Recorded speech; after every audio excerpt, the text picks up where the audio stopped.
राधे राधे। जय श्री कृष्णा। भगवान लक्ष्मी नारायण सब पर अपनी कृपा बनाए रखें। आज हम सुनेंगे माघ मास के दूसरे अध्याय की कथा।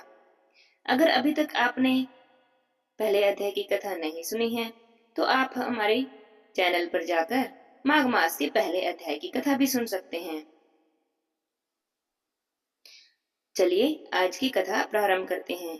बोलिए विष्णु भगवान की जय हो, लक्ष्मी माता की जय। श्री वशिष्ठ जी कहते हैं, हे राजन, अब मैं आपसे उस माघ मास के महात्म्य को कहता हूँ जो राजा कार्तिकेय वीर्य के पूछने पर श्री दत्तात्रेय जी ने कहा था। जिस समय साक्षात विष्णु जी के रूप श्री दत्तात्रेय जी सत्य पर्वत पर रहते थे, तब महेशमती के राजा सहस्त्रार्जुन ने उनसे पूछा, हे योगियों में श्रेष्ठ दत्तात्रेय जी, मैंने सब धर्म सुन लिए हैं। अब आप मुझ पर कृपा करें और मुझसे माघ मास का महात्म्य कहें। तब श्री दत्तात्रेय जी ने कहा कि जो नारद जी ने ब्रह्मा जी से कहा था वही माघ महात्म्य मैं तुमसे कहता हूँ। इस कर्म भूमि भारत में जन्म लेकर जिसने कभी माँ का स्नान नहीं किया, मानो उसका तो जन्म ही निष्फल हो गया। भगवान की प्रसन्नता, पापों के नाश और स्वर्ग की प्राप्ति के लिए माँ का स्नान अवश्य करना चाहिए। यदि पुष्ट और शुद्ध शरीर माघ के स्नान के बिना ही रह जाए तो उसकी रक्षा करने से भला क्या लाभ। जल में बुलबुले के समान, मक्खी जैसे तुच्छ जंतु के समान यह शरीर माघ स्नान के बिना मरण के समान है। भगवान विष्णु की पूजा न करने वाला ब्राह्मण बिना दक्षिणा के, श्राद्ध ब्राह्मण रहित, अक्षेत्र आचार रहित कुल, यह सब नाश के बराबर होते हैं। गर्व से, धर्म का, क्रोध से, तप का, गुरुजनों की सेवा न करने से, स्त्री और ब्रह्मचारी बिना जली अग्नि से, हवन और बिना साक्षी के मुक्ति का नाश हो जाता है। जीविका के लिए कही जाने वाली कथा, अपने लिए ही बनाए हुए भोजन की क्रिया, शुद्र से भिक्षा लेकर किया हुआ यज्ञ, कंजूस का धन, ये सब नाश के कारण होते हैं। बिना अभ्यास और आलस्य वाली विद्या, असत्यवाणी, विरोध करने वाला राजा, जीविका के लिए तीर्थ यात्रा, जीविका के लिए व्रत, संदेह युक्त मंत्र का जाप करना, व्यग्रचित होकर जाप करना, वेदना जानने वाले को दान देना, सार में नास्तिक मत ग्रहण करना, श्राद्ध बिना धार्मिक क्रिया, ये सभी व्यर्थ होते हैं। जिस तरह से दरिद्र का जीना व्यर्थ है, उसी तरह से माघ स्नान के बिना भी मनुष्य का जीना व्यर्थ ही होता है। ब्रह्मघाती, सोना चुराने वाला, मदिरा पीने वाला, गुरु पत्नी गामी, इन चारों की संगति करने वाला केवल माघ स्नान से ही पवित्र हो जाता है। जल कहता है कि जो सूर्योदय से पहले मुझ में स्नान करता है, मैं उसके बड़े से बड़े पापों को नाश कर देता हूँ। बड़े से बड़े महापाप उदक भी माघ मास में स्नान करने से भस्म हो जाते हैं। माघ मास के स्नान का जब समय आ जाता है तो सभी पाप अपने नाश के भय से कांपने लगते हैं। जिस प्रकार मेघों से मुक्त होने पर चंद्रमा प्रकाश करता है, उसी प्रकार श्रेष्ठ मनुष्य माघ मास में स्नान करके प्रकाशमान हो जाते हैं। काया वाचा मनसा से किए हुए छोटे या बड़े हों, नए या पुराने, सभी पाप माघ मास में स्नान करने से नष्ट हो जाते हैं। आलस्य में बिना जाने जो पाप हो भी, वह भी नाश को ही प्राप्त होते हैं। जिस प्रकार जन्म जन्मांतर के अभ्यास से आध्यात्मिक ज्ञान की प्राप्ति होती है, उसी प्रकार जन्मांतर अभ्यास से ही माघ मास के महीने में मनुष्य की रुचि होती है। यह महीना अपवित्र को पवित्र करने वाला, बड़ा तप और संसार रूपी कीचड़ को धोने वाला है। हे राजन, जो मनवांछित फल देने वाला माघ स्नान नहीं करता, वह सूर्य और चंद्रमा के समान भोगों को भला कैसे भोग सकता है।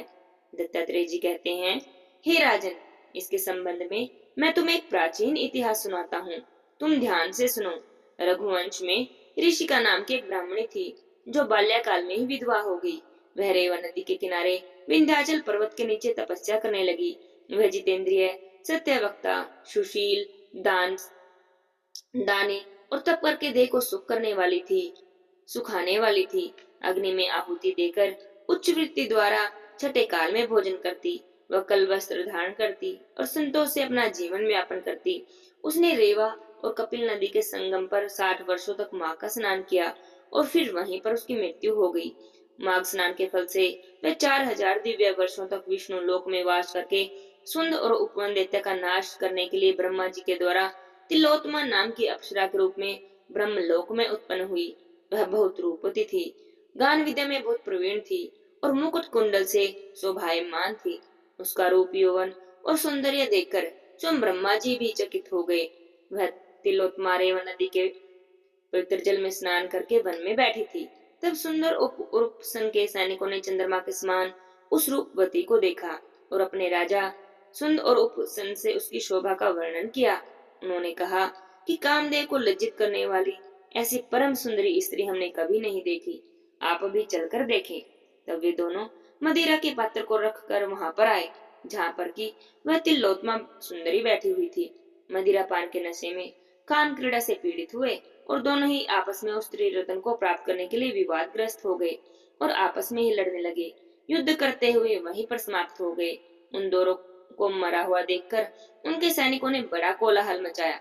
अब तिलोत्तमा काल रात्रि के समान उनको पर्वतों से गिराती हुई दसों दिशाओं को प्रकाशमान करती हुई आकाश में चली गई। देव कार्य सिद्ध करके ब्रह्मा जी के सामने आई तो ब्रह्मा जी ने प्रसन्नता से कहा, हे चंद्रवती, मैंने तुमको सूर्य के रथ पर स्थान दिया। जब तक आकाश में सूर्य स्थित है, नाना प्रकार के भोगों को भोगो। हे जन, वह ब्राह्मणी अब भी सूर्य के रथ पर माघ मास स्नान के उत्तम भोगों को भोग रही है। इसलिए श्रद्धावान पुरुषों को उत्तम गति पाने के लिए यतन पूर्वक माह के महीने में यतन पूर्वक विधि पूर्वक स्नान करना चाहिए। दत्तात्रेय जी कहते हैं, हे राजन, सुनो, मैं तुमसे एक और वृतांत कहता हूँ। पूर्व जन्म में सतयुग के उत्तम निषेध नामक नगर में हेमकुंडल नामक वाला कुबेर के समान धनी वेश्या रहता था, जो कुलीन और अच्छे काम करने वाला था। देवता, अग्नि और ब्राह्मण की पूजा करने वाला था। खेती का काम करता था। गौ, भैंसे, घोड़े आदि भी पालता था। दूध, दही, छाछ, गोबर, घास, गुड़, चीनी आदि वस्तुएं भी बेचता था, जिससे उसने बहुत सा धन इकट्ठा कर लिया था। जब वह बूढ़ा हो गया तो मृत्यु के निकट समझकर उसने धर्म के कार्य करने प्रारंभ कर दिए। भगवान विष्णु का मंदिर बनवाया, कुआं, तालाब, बावड़ी, आम, पीपल आदि के वृक्ष लगवाए, सुंदर बाग बगीचे बनवाए। सूर्योदय से सूर्यास्त तक वह दान करता रहता। गांव के चारों ओर जल की प्याऊ लगवाई। उसने जन्म भर में जितने भी पाप किए थे, उन सब का प्रायश्चित करना चाहता था। उसके दो पुत्र थे, जिसका नाम उसने कुंडल और विकुल रखा। जब दोनों लड़के युवावस्था के हुए तो हेमकुंडल वेश्या ने गृहस्थी का सब कार्य सौंपकर तपस्या के निमित्त वन में जाने का सोचा। मन में विष्णु की आराधना की, शरीर को सुखाकर अंत में विष्णु लोक को प्राप्त हुआ। उसके दोनों पुत्र लक्ष्मी के मद को प्राप्त होकर बुरे कामों में लग गए। वेश्यागामी वीणा और बाजे लेकर वेश्याओं के साथ नाचते गाते फिरते थे। अच्छे अच्छे सुंदर वस्त्र पहनकर, सुगंधित तेल लगाकर, भांड और खुशामदीद से घिरे हुए हाथी की सवारी करते और सुंदर घरों में रहते। इस प्रकार ऊपर बोए हुए बीज के समान वह अपने धन को बुरे कामों में नष्ट करते रहते थे। उन्होंने कभी भी सत्पात्र को दान नहीं दिया, ना ही कभी हवन करवाया। देवता या ब्रह्मा की कभी सेवा नहीं की और भगवान विष्णु का कभी पूजन भी नहीं किया। थोड़े ही समय में उनका सब धन नष्ट हो गया। वह दरिद्रता को प्राप्त होकर बहुत दुखी हुए। भाई जन, सेवक सब उनको छोड़कर चले गए। तब इन्होंने चोरी करना शुरू कर दिया। राजा के भय से नगर को छोड़कर डाकुओं के साथ वन में रहते थे और वहां अपने तीक्ष्ण बाणों से वन के पक्षियों को, हिरण और पशु आदि को, हिंसक जीवों को मारकर खाते। एक दिन की बात है, एक भाई एक पर्वत पर गया, जहाँ पर उसको सिंह ने मारकर खा लिया। दूसरा भाई उसको ढूंढते ढूंढते वन में निकल गया, जो काले सांप के डसने से मर गया। तब यमदूत उन दोनों को बांधकर यम के पास ले आए और कहने लगे, कहिए महाराज, इन दोनों पापियों के लिए क्या आज्ञा है? चित्रगुप्त जी ने जब दोनों के कर्मों का लेखा जोखा देखा, तब दूतों से कहने लगे कि बड़े भाई कुंडल को तो घोर नरक में डाल दो और दूसरे भाई कुंडल को स्वर्ग में ले जाओ, जहाँ पर की है उत्तम भोग भोगे। तब एक दूत तो कुंडल को नरक में फेंकने ले गया और दूसरा दूत बड़े ही नरम से कहने लगा, हे कुंडल, तुम चलो, तुम अच्छे कर्मों से स्वर्ग को प्राप्त होकर वहां पर अनेक प्रकार के भोगों को भोगो। तब विकुंडल ने बड़े ही विस्मय के साथ मन में संशय को धारण करके दूत से कहा, हे यमदूत, मेरे मन में तो बड़ी भारी शंका उत्पन्न हो गई है। मैं तुमसे कुछ पूछना चाहता हूँ, कृपा करो और मेरे प्रश्नों का उत्तर दो। हम दोनों भाई एक ही कुल में उत्पन्न हुए, एक जैसे ही काम करते रहे। हम दोनों भाइयों ने कभी कोई भी शुभ काम नहीं किया, फिर एक को नरक और दूसरे को स्वर्ग किस कारण से प्राप्त हो रहा है? मैं अपने आप को स्वर्ग में आने का कोई कारण नहीं देखता। तब यमदूत ने कहा कि हे विकुंडल, माता पिता, पुत्र पत्नी, भाई और बहन, ये सब संबंध जन्म के कारण होते हैं और जन्म कर्मों को भोगने के लिए ही प्राप्त होता है। जिस प्रकार एक वृक्ष पर अनेक पक्षियों का आगमन होता है, उसी प्रकार संसार में पुत्र, भाई, माता पिता का संगम भी होता है। इनमें से जो जैसे जैसे कर्म करता है वैसे ही फल भोगता है। तुम्हारा भाई अपने पाप कर्मों से नरक में गया, जबकि तुम अपने पुण्य कर्मों से स्वर्ग को जा रहे हो। तभी कुंडल ने बड़े ही आश्चर्य से पूछा कि मैंने तो पूरे जन्म में कोई धार्मिक कार्य नहीं किया, मैंने तो केवल पाप ही पाप किए हैं। मैंने अपने पुण्य के कर्म को नहीं जानता। यदि तुम मेरे पुण्य कर्म को जानते हो तो कृपा करके मुझे बताओ। तब देवदूत कहने लगा, मैं प्राणियों को भली भांति जानता हूँ, तुम नहीं जानते। सुनो, हरिमित्र का पुत्र सुमित्र नाम का ब्राह्मण था, जिसका आश्रम यमुना नदी के दक्षिण उत्तर दिशा में था। उसके साथ जंगल में तुम्हारी मित्रता हो गई और उसके साथ तुमने 2 बार माघ माह के महीने में श्री यमुना जी में स्नान किया। पहली बार स्नान करने से सभी पाप नष्ट हो गए और दूसरी बार स्नान करने से तुम्हें स्वर्ग की प्राप्ति हो गई। सो हे वैश्य पुत्र, तुमने 2 बार माघ का स्नान किया है। इसी पुण्य के फल से तुम्हें स्वर्ग प्राप्त हो रहा है और तुम्हारे भाई को नरक प्राप्त हुआ है। दत्तात्रेय जी कहते हैं, इस प्रकार वह भाई के दुख से अति दुखी होकर नम्रता पूर्वक मीठे वचनों से दूत से कहने लगा, हे दूत, सज्जन पुरुषों के साथ पग चलने से मित्रता हो जाती है और यह कल्याणकारी होती है। मित्र प्रेम की चिंता ना करते हुए तुम मुझे इतना बताने की कृपा करो कि कौन से क्रम से मनुष्य यमलोक को प्राप्त नहीं होता, क्योंकि ऐसा प्रतीत होता है तुम तो सब जानते हो। विकुल की बातें सुनकर यमदूत ने कहा कि तुमने बहुत ही सुंदर प्रश्न किया है। यद्यपि मैं पराधीन हूँ, फिर भी तुम्हारे स्नेह के कारण अपनी बुद्धि के अनुसार जो कुछ भी मुझे ज्ञात है मैं तुमसे बतलाता हूँ। जो भी प्राणी काया, वाचा और मनसा से कभी दूसरे को दुख नहीं देते, वे कभी यमलोक में नहीं आते। हिंसा करने वाले वेद, यज्ञ, तप और दान से भी उत्तम गति को नहीं पाते। अहिंसा सबसे बड़ा धर्म, तप और दान सभी ऋषियों ने कहा है। जो मनुष्य जल या पृथ्वी पर रहने वाले जीवों को अपने भोजन के लिए मारते हैं, वे कालसूत्र नाम के नरक में पड़ते हैं और वहां पर अपना ही मांस खाते हैं। रक्त पीप का पान करते हैं, पीप की कीच में उनके कीड़े काटते रहते हैं। हिंसक जन्मांत, काने कुबले, लूले लंगड़े, दरिद्र और अंगहीन होते हैं। इस कारण लोक और परलोक में सुख की इच्छा करने वालों को काया, वाचा और मन में कभी भी दूसरे का विरोध नहीं करना चाहिए।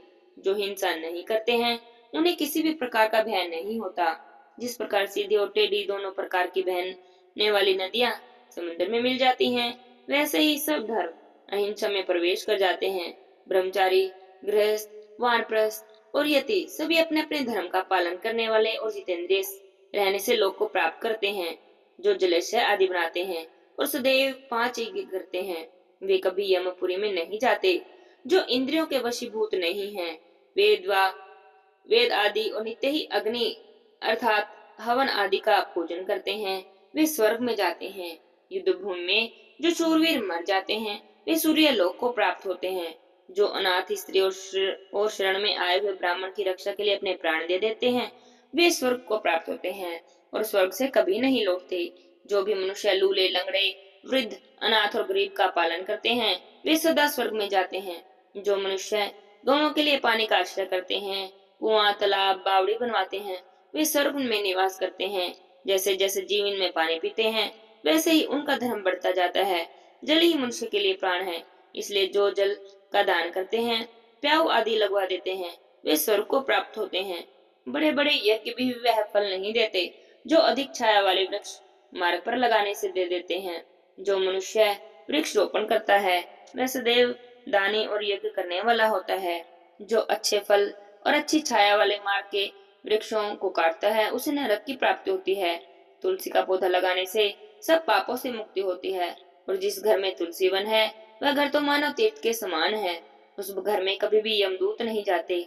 तुलसी की सुगंध से पितरों का भी चित्त आनंद हो जाता है और वे विमान में बैठकर विष्णु लोक को जाते हैं। नर्मदा नदी का दर्शन, गंगा का स्नान और तुलसी दल का स्पर्श, ये सब बराबर बराबर फल देने वाले होते हैं। हर एक द्वादशी को ब्रह्मा जी भी तुलसी का पूजन करते हैं। रतन, सोना, फूल और मोती की माला का दान भी इतना पुण्य नहीं देता जितना कि तुलसी माला के दान का होता है। जो पुण्य फल आम के 1000 और पीपल के 100 वृक्ष लगाने से प्राप्त होता है, वही तुलसी के एक पौधे को लगाने से प्राप्त हो जाता है। पुष्कर पुष्कर आदि तीर्थ, गंगा आदि नदियां, वासुदेव आदि देवता सब तुलसी में ही वास करते हैं।